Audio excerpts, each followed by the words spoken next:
साथियों, आज की जो ये पत्रकार वार्ता है, ये सिर्फ एक पत्रकार वार्ता नहीं है। ये जो पूरे देश में एक षड्यंत्र रचा जा रहा है आदिवासियों के खिलाफ, उनकी अस्मिता के खिलाफ, उनकी पहचान के खिलाफ, उसको उजागर करने का एक बहुत बड़ा अवसर है हमारे लिए। मैं सीधे मुद्दे पर आता हूं। 24 तारीख को, मतलब कि 2 दिन पहले, भाजपा ने एक आदिवासियों का समागम करा है, उनकी भाषा में वनवासियों का समागम। और इसमें पूरे देश से इन्होंने जो लक्ष्य रखा था कि हम 5 लाख लोगों को हर राज्य से लाएंगे और यहां पर 5 लाख लोगों को का एक बड़ा समागम होगा। पर हकीकत यह थी कि वहां से कुछ ही लोगों को ये ला पाए, और जिन लोगों को लाया गया वो पहला फुसला कर लाया गया। इस कार्यक्रम का नाम इन्होंने जनजातीय सांस्कृतिक समागम रखा, पर हकीकत में इसका आदिवासी सम्मान से कुछ भी लेना देना नहीं था, उनकी संस्कृति से कुछ भी लेना देना नहीं था। क्योंकि ये जो कॉरपोरेट की लूट मची हुई है इस देश में, उस पर पर्दा डालने का एक प्रयास था।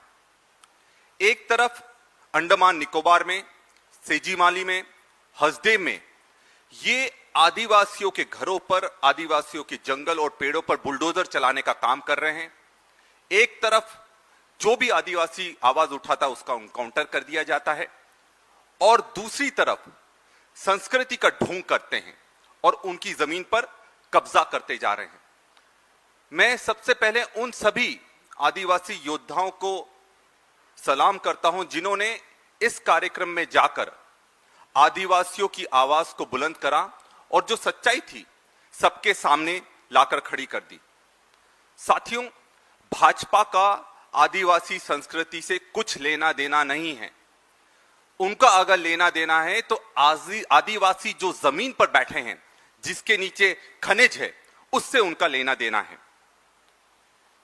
एक तरफ ये पद्मश्री बांटने का काम करते हैं। अभी कल परसों ही हमारी जो बहन है देवकी अम्मा जी, उनको पद्मश्री दिया गया है। और क्यों दिया गया है? क्योंकि उन्होंने 3000 पेड़ लगाए। एक तरफ 3000 पेड़ लगाने पर पद्मश्री मिलता है, और दूसरी तरफ जो कॉरपोरेट करोड़ों पेड़ खत्म कर रहे हैं, जंगल खत्म कर रहे हैं, क्या आप उनको जेल में भेजेंगे? अगर संस्कृति बचानी है तो पहले उस जमीन को बचाओ जहां से ये संस्कृति उपजी है। अगर जंगल खत्म हो जाएंगे तो आदिवासी सिर्फ म्यूजियम तक सीमित रह जाएंगे।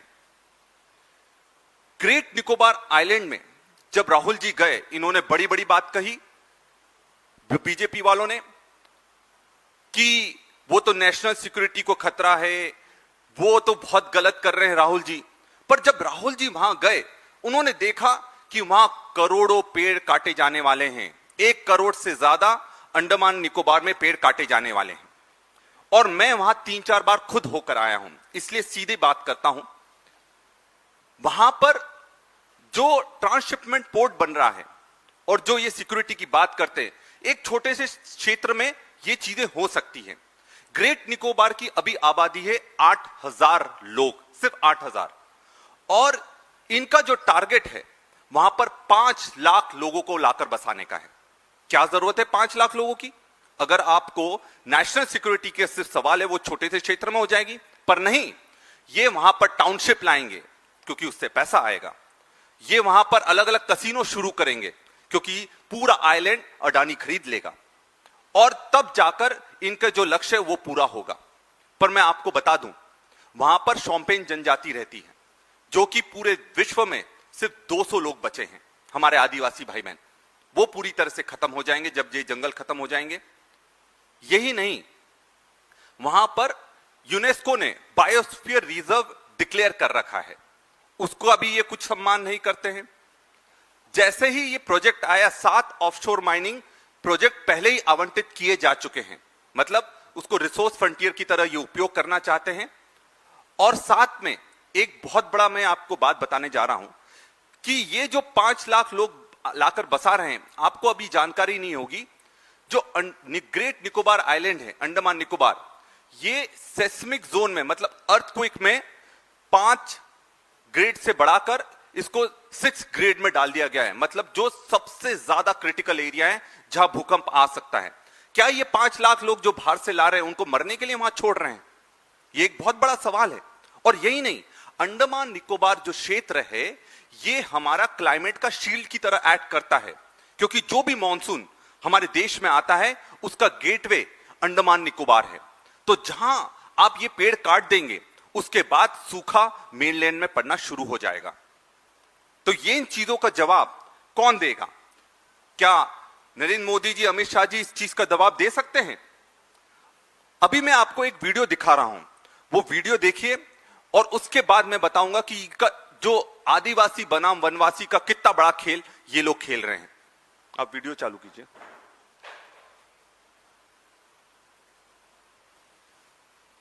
ये वनवासी कल्याण जनजाति कल्याण कुंभ में वनवासी क्षेत्र में काम करने वाले जो वनवासी कुंभ यहाँ पर है, वो अगर ठान कर जाता है हमारा जो भी धर्म है, वनवासी अनेक प्रकार की आस्थाओं से अपना जीवन ज्ञापन कर, वनवासियों के जो भेद पैदा कर रहे हैं, आज का ये हमारा सम्मेलन कोई वनवासी भाई, कोई जनजाति का परंपराओं के साथ खिलवाड़। और वनवासी कल्याण आश्रम, वनवासी कल्याण परिषद ने, मैं तो गुजरात से आता हूं, मुझे मालूम है, वनवासी कल्याण आश्रम और जनजाति सुरक्षा मंच विशाल कुंभ में यहाँ देख रहा हूँ और मुझे पूरा विश्वास है। ये अद्भुत दृश्य देखने का आपने मुझे अवसर दिया है। आपको कहते हैं वनवासी। हिंदुस्तान में जंगल बढ़ रहा है कम हो रहा है? घटता जा रहा है ना। तो शब्द में लिखा हुआ है कि भैया जहाँ जंगल है वहाँ आप लोग रहो, जहाँ जंगल नहीं है आप लोग जाओ, निकलो वहाँ से, आपकी तो कोई जगह ही नहीं है। तो आपको वनवासी बना दिया और फिर जंगल को काटने लग गए। जब जंगल खत्म हो जाएगा फिर आप लोग मजदूरी करोगे। मगर अगर आदिवासी शब्द का प्रयोग किया गया तो फिर सवाल उठता है कि हमारा जंगल है, कैसे काट रहे हो, कैसे ले रहे हो? हमारा जल है, हमारी जमीन है, कैसे ले रहे हो? बिना पंचायत के पूछे कैसे ले रहे हो? धमका के कैसे ले रहे हो? फिर ये सारी बातें शुरू हो जाती। इसीलिए ये चाहते हैं कि आप लोग वनवासी बनो, अपना हक मत मांगो, अपने बच्चों के लिए शिक्षा मत लो, आप लोग या जंगल में रहो और जब जंगल खत्म हो जाएगा फिर मजदूरी करो। ये हम नहीं चाहते हैं। हम चाहते हैं कि इस देश में जितनी जगह दूसरे लोगों को मिलती है उतनी आपको मिले। बेहतरीन कॉलेजेस और यूनिवर्सिटीज में आपके बच्चे पढ़े, हिंदुस्तान की सबसे बड़ी कंपनियों में आपके लोग काम करें, आपके बच्चे काम करें। जब सीईओ की लिस्ट निकाली जाए उस लिस्ट में आदिवासी नाम दिखे, ऐसा भविष्य हम चाहते हैं। यही लड़ाई। और आप जानते हो, जो आपने कहा कि मेरे दिल में, मेरे परिवार के दिल में, कांग्रेस पार्टी में आपके लिए बहुत जगह है, प्यार है, मोहब्बत है। ये है विचार राहुल जी के, जो आदिवासियों को आदिवासी मानते हैं, और दूसरी तरफ विचार है अमित शाह जी के, बीजेपी के, आरएसएस के, जो आदिवासियों को वनवासी मानते हैं। कुछ लोगों के लिए बहुत आम बात होगी कि वनवासी आदिवासी में क्या अंतर है, पर बहुत बड़ा अंतर है। आदिवासी मतलब आदिकाल से जो इस धरती पर रह रहा है वो वहां का निवासी है। मतलब ये जल जंगल जमीन और ये पूरी धरती आदिवासियों की है, वहां के मालिक हैं। वनवासी का मतलब है कि सिर्फ वनों तक सीमित लोगों को वनवासी कह रहे हैं। मतलब उनकी भाषा में जंगली लोग जो जंगल में रहते हैं। आज आदिवासी पढ़ लिख कर आगे बढ़ रहे हैं। मैं खुद, अगर कांग्रेस नहीं होती और रिजर्वेशन नहीं होता तो मैं शायद डॉक्टर और सर्जन नहीं बन पाता। आज आदिवासी एडवोकेट बन रहे हैं, आज आदिवासी बड़े बड़े उद्योग शुरू कर रहे हैं। ये कैसे हो रहा है? क्योंकि आदिवासियों का अधिकार कांग्रेस ने और इस संविधान ने हम आदिवासियों को दिया है। तो जब आप वनवासी बोलते हो, जैसा राहुल जी ने कहा, तो इसका मतलब जिस दिन जंगल खत्म हो गए उस दिन आदिवासियों का अस्तित्व और आदिवासियों की पहचान खत्म हो जाएगी। और बीजेपी का यही एजेंडा है कि जंगल खत्म करो, आदिवासियों की पहचान खत्म करो, उनको मजदूर बनाओ, उनको गरीब बनाओ, उनको फैक्ट्रियों में काम करने पर छोड़ दो और मरने के बाद उनको कोई पूछने वाला नहीं होगा। तो यह अंतर है कि आदिवासी एक इतिहास है, एक शब्द नहीं, एक इतिहास है, और वनवासी एक राजनीतिक प्रोजेक्ट है। और भाजपा के लिए आदिवासी क्या है? वो सिर्फ शो पीस है, जो कि उनकी ट्रॉफी की तरह वो अपने शोरूम में सजाकर रखते हैं। उनके लिए आदिवासी सिर्फ एक चुनाव का रबर स्टैंप है। और मैं आपको उदाहरण के साथ बोलूंगा, इन्होंने राष्ट्रपति के लिए आदिवासी द्रौपदी मुर्मू जी को राष्ट्रपति बनाया। इन्होंने मुख्यमंत्री के लिए जो ओडिशा के मुख्यमंत्री हैं, जो मोहन मांझी जी, उनको बनाया। इन्होंने छत्तीसगढ़ में विष्णुदेव साहा जी को बनाया। पर इनकी हकीकत क्या है? आज ओडिशा में सेजीमाली में सबसे ज्यादा अत्याचार हो रहे हैं, पेड़ कट रहे हैं, पर क्या राष्ट्रपति द्रौपदी मुर्मू जी ने एक भी सवाल सरकार से करा? एक भी? क्यों मौन रही? विष्णुदेव सहाय खुद सरगुजा से आते हैं, जहां सरगुजा में हसदेव का जंगल है। जब जंगल कट रहे थे, उनके नेतृत्व में जंगल कट रहे थे, तो तब उन्होंने एक भी आदिवासी की आवाज उठाई? जब जंगलों से निकालकर जेलों में आदिवासियों को बंद करा गया, इन लोगों ने कुछ भी बोला? तो हकीकत यह है कि आप सब देख रहे हैं, क्योंकि मीडिया के पास सारी सूचना है, पर लड़ाई बहुत लंबी है, लड़ना पड़ेगी। जीतू भाई जो उड़ीसा से आते हैं, आपने सुना होगा कि जीतू मुंडा जी की एक बहुत दर्दनाक किस्सा जो उड़ीसा का सामने आया था। जब उनको पेंशन नहीं मिल रही थी, उनके बहन के खाते से रुपए नहीं मिल रहे थे, उन्होंने उनकी बहन का कंकाल निकालकर, मुख्यमंत्री जी के जिले की ये बात बता रहा हूं जहां से मोहन मांझी जी खुद आते हैं, ये उसी जिले की बात है। और आदिवासियों के साथ इस तरह से अत्याचार होता है, तब सब चुपचाप बैठे रहते हैं। देखिए, हम किसी व्यक्ति को टारगेट नहीं कर रहे हैं, हम इस व्यवस्था को टारगेट कर रहे हैं, जिस व्यवस्था में आदिवासी सिर्फ एक चेहरा है और जितने भी निर्णय लेने हैं वो कॉर्पोरेट बोर्डरूम से होते हैं। बजट को लेकर अमित शाह जी ने 24 तारीख की जो इनकी जनजातीय सांस्कृतिक सम्मेलन हुआ, उसमें कहा कि हमने इतना बजट आदिवासियों को दिया। अगर इतना बजट आदिवासियों को आप दे रहे हो, तो आज सबसे ज्यादा कुपोषण आदिवासियों में क्यों है? आज सबसे ज्यादा गरीबी आदिवासियों में क्यों है? और जो पैसा कानून है उसका पालन क्यों नहीं होता? जो फॉरेस्ट राइट एक्ट है उसका पालन क्यों नहीं होता? जो ट्राइबल सब प्लान का पैसा है, जो हमारा पैसा है, वो हमारे लिए उपयोग क्यों नहीं होता? और ये मैं नहीं कह रहा, ये मध्य प्रदेश के जो राज्यपाल हैं, जो भाजपा के हैं, उन्होंने खुद कहा है कि ट्राइबल सब प्लान का पैसा दूसरी योजनाओं में उपयोग हो रहा है, पर आदिवासियों के लिए, शिक्षा के लिए, उनके रोजगार के लिए, उनके अधिकार के लिए इस चीज का उपयोग नहीं हो रहा। ये उनके खुद राज्यपाल कह रहे हैं। और यही नहीं कि जो इनकाउंटर की बात करी, अब बीजेपी वाले कहेंगे कि इनकाउंटर हो रहा है, नक्सल खत्म हो रहे हैं। फर्जी इनकाउंटर भी हो रहे हैं। मंडला में फर्जी इनकाउंटर हुआ, मैंने खुद विधानसभा में इस सवाल को उठाया, सरकार जवाब नहीं दे पाई। तो जब हमारे लोगों को नक्सली बोलकर मारा जा रहा है, तो ये चाहे राष्ट्रपति जी हो, चाहे मुख्यमंत्री जी हो, ये क्या कर रहे हैं? चाहे अमित शाह जी हो, चाहे मोदी जी हो, क्या कर रहे हैं? उनको बनने के लिए छोड़ दिया। यही नहीं, दिल्ली में एक बहुत बड़ा षड्यंत्र किया जा रहा है। अभी हाउसिंग की लिस्टिंग की जा रही है, उसमें घर घर सरकारी अधिकारी जाकर उनसे पूछ रहे हैं कि आप ट्राइबल हो नहीं हो। उसमें एसटी कॉलम है, पर अंदर की बात यह है कि उनके सुपरवाइजर ने, जो भी कर्मचारी वहां जा रहा है, उसको सीधे निर्देश दिए कि आप एसटी कॉलम में उनका नाम मत पंच करना, ऐप में मत डालना, आप अदर्स में करना। ये क्या न्याय है हमारे आदिवासियों के साथ में?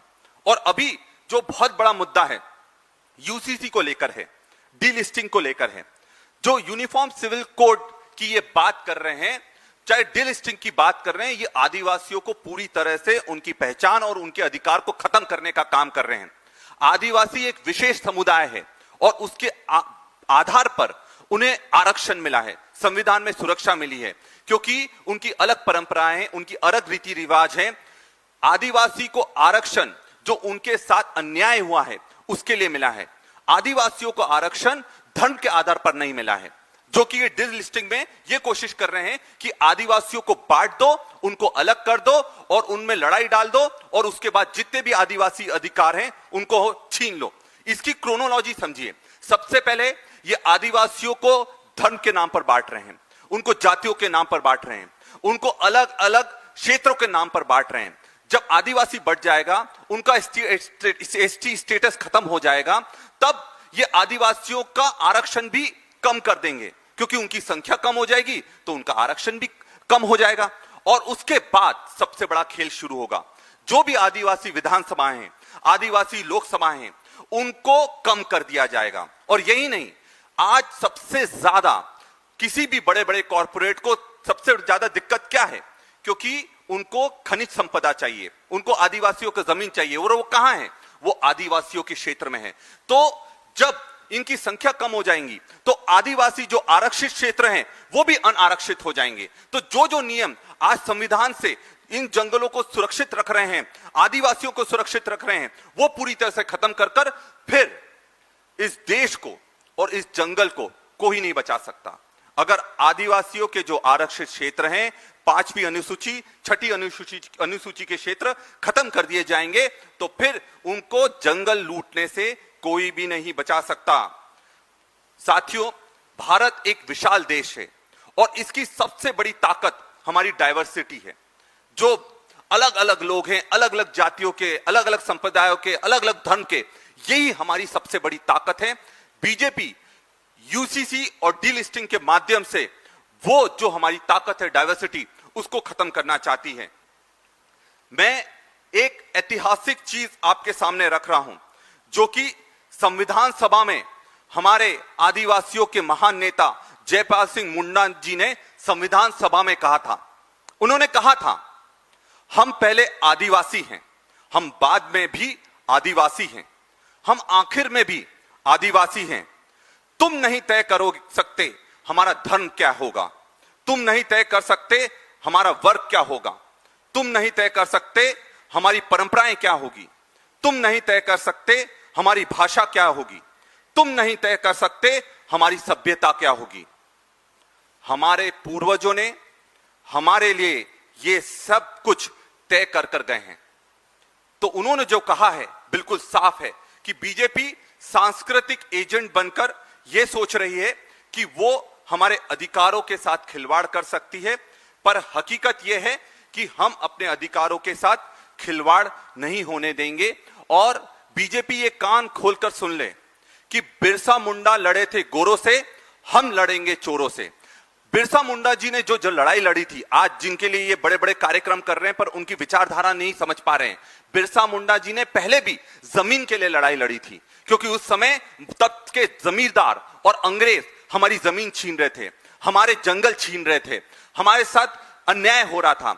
तो वो जो लड़ाई लड़ी थी आज भी वही चल रहा है। आज नए अंग्रेज आ गए हैं जो हमारी जमीन छीन रहे हैं। आज के जागीरदार कौन है? आज के जागीरदार ये बड़े बड़े उद्योगपति हैं जो हमारी जमीन छीनने के लिए तैयार हैं। और इसके खिलाफ जो आज लड़ाई लड़ रहे हैं वो राहुल गांधी जी लड़ रहे हैं पूरी ताकत से और पूरे दम से। और हम लोग ये साफ करना चाहते हैं कि हम लोग अपने जंगल किसी भी कीमत पर कटने नहीं देंगे और आदिवासियों को बंटने भी नहीं देंगे। जय हिंद, जय सेवा, जय जौहर, जय आदिवासी। मैं चाहूंगा कि हमारे पत्रकार साथी कुछ अगर सवाल करना चाहते हैं तो मैं उसका स्वागत करता हूं।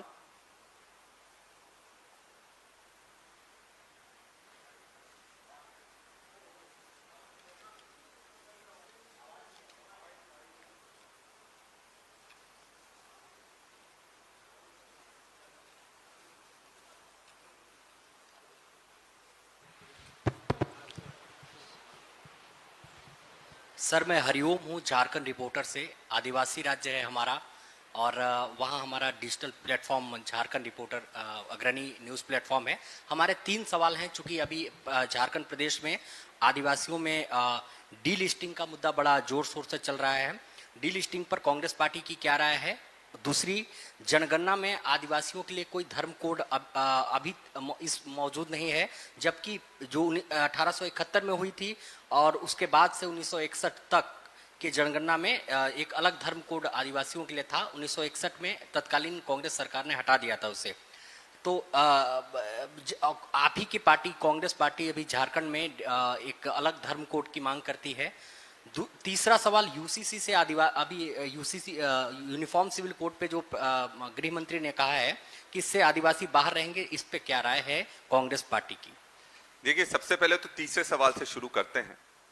जो यूसीसी में इन्होंने अमित शाह जी ने कहा कि आदिवासी इससे बाहर रहेंगे, आप कितना भरोसा कर सकते हैं इन पर?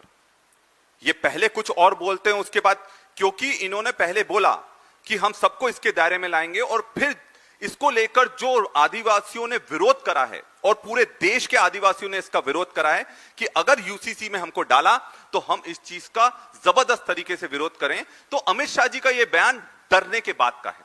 इससे पहले के भी बयान निकाले जाएं जहां उन्होंने कहा था, बीजेपी ने कहा था कि हम पूरे देश को यूनिफॉर्म सिविल कोड में डालेंगे। पहली बात तो यह है। दूसरा, आपने सवाल करा है कि डीलिस्टिंग को लेकर। डीलिस्टिंग में मैं स्पष्ट करना चाहता हूं, डीलिस्टिंग में बीजेपी कह रही है कि जो लोग एक धर्म से नहीं होंगे उनको उससे बाहर कर दिया जाएगा। यही है डीलिस्टिंग।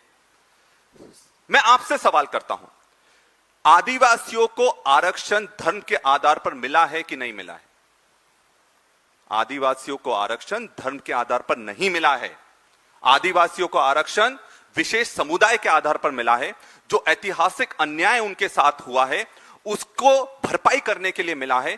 उनकी जो परंपराएं अलग है, उनकी जो पूजा पद्धति अलग है, उनकी जो रीति रिवाज अलग है, इसलिए आदिवासियों को आरक्षण मिला है। यह कभी भी धर्म के आधार पर नहीं मिला है। फिर आप धर्म के आधार पर आदिवासियों को क्यों बांट रहे हैं? और बांट क्यों रहे हैं? इसलिए ताकि आदिवासियों का प्रतिशत, उनकी जनसंख्या कम हो जाए और उसके बाद जो आरक्षित क्षेत्र है, चाहे वो आरक्षित विधानसभा हो, चाहे वो लोकसभा हो, उनका जो अंक है वो गिर जाए और जो जमीन, खेल पूरा जमीन का है। जो आरक्षित क्षेत्र है वहां पर अभी बहुत नियम कायदे हैं, तो अगर वो अनारक्षित हो जाएगा, वहां पर जनसंख्या आदिवासियों की कम हो जाएगी, छठी और पांचवी अनुसूची में वो नहीं रहेगा, तो फिर ये धड़ल्ले से वहां जमीन भी छीनेंगे, वहां जंगल भी काटेंगे और खुद का साम्राज्य स्थापित कर लेंगे। एक और सवाल आपने करा धर्म कोड को लेकर। हमने खुद ने ताकत से यह बात रखी है झारखंड में कि धर्म कोड का भी कॉलम होना चाहिए, एसटी कॉलम भी होना चाहिए। हम चाहते हैं कि आदिवासियों का अलग धर्म है। हम देखिए, सब स्वतंत्र है, कौन सा धर्म अपनाते हैं, कौन सा धर्म नहीं अपनाते। हम किसी धर्म के विरोध में नहीं है, क्योंकि आप एक चीज समझिए, आदिवासी इस धरती पर 50,000 साल पहले आया है। धर्म इस धरती पर सिर्फ 5,000 साल पहले आया है। तो आप आदिवासियों को यह कैसे बताएंगे कि आप अगर ये धर्म का पालन नहीं करेंगे तो आपको ये अधिकार नहीं मिलेंगे? तो जो पहले आया है उसके पास ये अधिकार होना चाहिए कि उसके जो अन्याय उसके साथ हुआ था और जो आरक्षण उसको संविधान में दिया गया है, जो संविधान ने अधिकार दिए, उसका हनन नहीं होना चाहिए।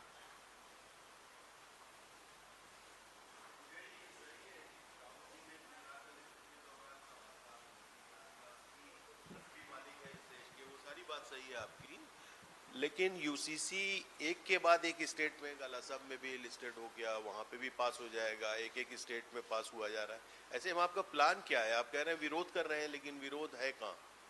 नहीं, देखिए, यूसीसी का जब आया था हमने लगातार इस चीज का विरोध करा है, बयानों के माध्यम से भी और आंदोलनों के माध्यम से। पूरे देश में यूसीसी को लेकर बहुत बड़ा आंदोलन हुआ था। आप ये देखिए, यूसीसी ये लागू करने के लिए जा रहे थे, असम में सबसे पहले शुरू कर रहे थे, और तब जब वहां विरोध हुआ, क्योंकि चुनाव आ रहे थे, इन्होंने उस चीज को ठंडे बस्ते में डाल दिया। क्योंकि इनका सीधा है कि हमें चुनाव से जो फायदा मिलना है, चुनाव से नुकसान होना है, और ये पार्टी ना आदिवासियों के लिए लड़ ही नहीं रही है, ना उनकी संस्कृति के लिए लड़ रही है। ये सिर्फ और सिर्फ वोट के लिए लड़ रही है और सत्ता के लिए लड़ रही है।